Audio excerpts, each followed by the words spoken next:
The annual Conservative Political Action Conference is kicking off here just outside of Washington, D.C., days before the South Carolina primary. We're here to talk with attendees and conservative activists about what their outlook is ahead of the party's primary and the general election. I am a regular at CPAC. I think this is probably my 14th.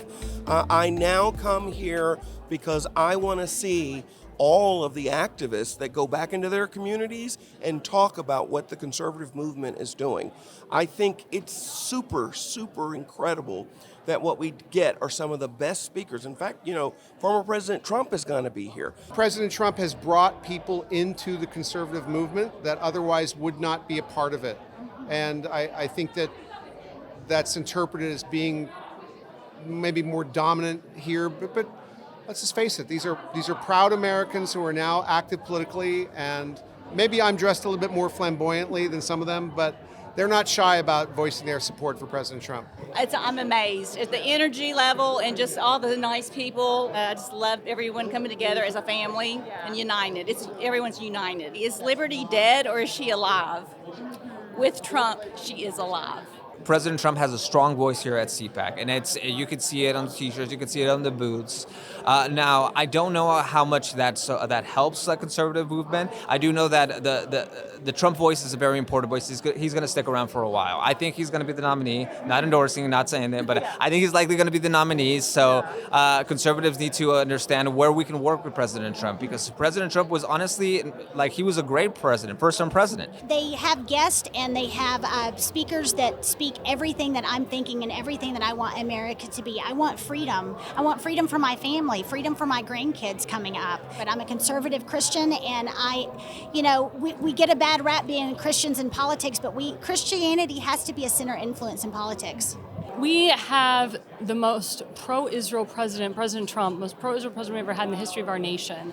And when he was the president, we didn't have the conflict in Israel that we have today.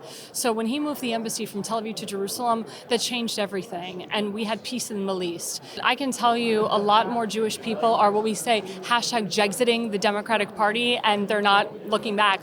They are voting Republican, they're voting for Trump, they'll continue to vote for Trump. Trump is an important leader for the conservative movement, not only in the US, but across the globe. And I think it's an inspiration for many people. I mean, he did not have any political experience before he was elected.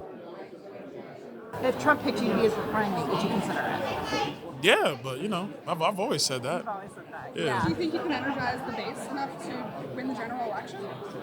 I think, well, first of all, let me tell you, nobody energizes the base like Donald Trump. So let me state that for the record.